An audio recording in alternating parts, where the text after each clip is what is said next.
teacher job before I come knock the motherfucking glasses off your face. And that's on my dead grandma head. Didn't I tell you earlier today? I said, Shut the fuck up talking to me. Markel, I said I do not talk to you that way, and I would appreciate it if you did not talk Shut to the me. fuck up talking to me. Yeah, nope.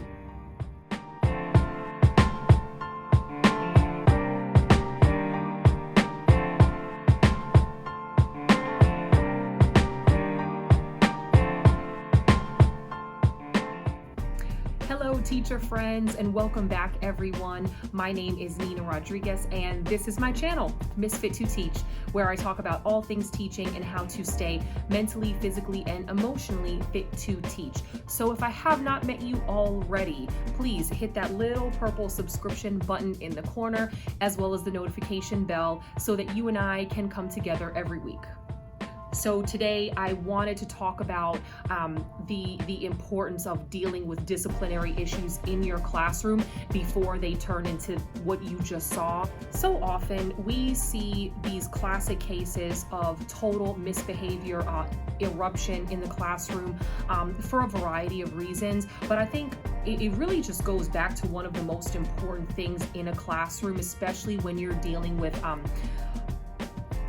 children who have emotional disorders, kids who are coming in from the inner city, kids who are dealing with trauma outside of the classroom, difficult situations in the home. It's really important as educators that we establish and maintain clear, consistent boundaries, not just for ourselves, our teacher-student interactions in the classroom, but also boundaries in terms of what is acceptable and unacceptable for students and with regard to their classmates.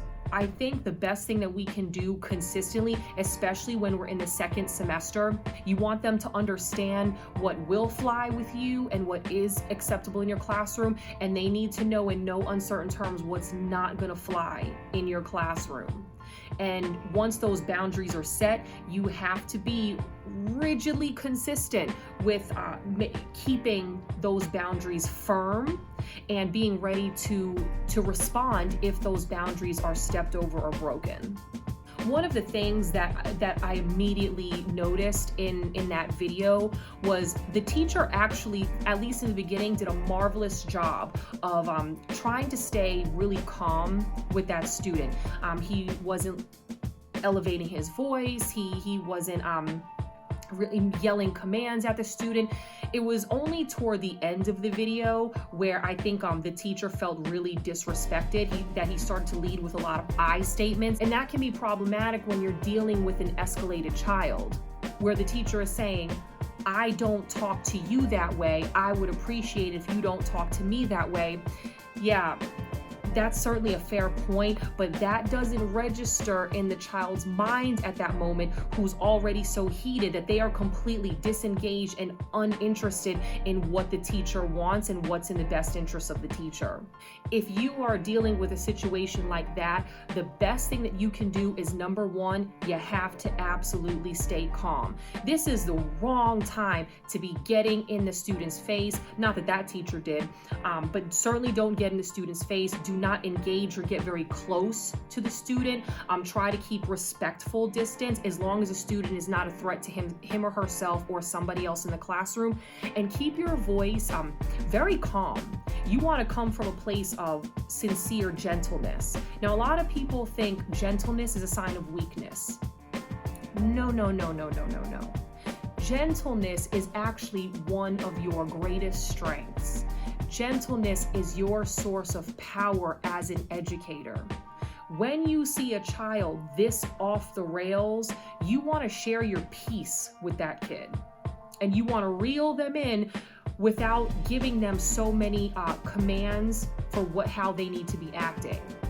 So instead of telling the child, I would appreciate it if you weren't cursing at me because I don't curse at you, try saying something like, hey, buddy, I know you're really, really frustrated. I can sense you are really angry. Come on, come with me. Let's step out of the room, okay? I can tell this is really bothering you. Right? And understand the child even then may not be really willing to acquiesce to what you're saying, But if you come from a place of empathy with that kid, you are far more likely to regain their attention. And then after a couple more assertions and gentle pushes, they will be much more willing to do what you say, even reluctantly. But in this case, reluctant cooperation is better than no cooperation at all. If the child is escalating quickly in your classroom, aside from staying peaceful, one of the greatest things you can do is keep your directives corrective, not punitive.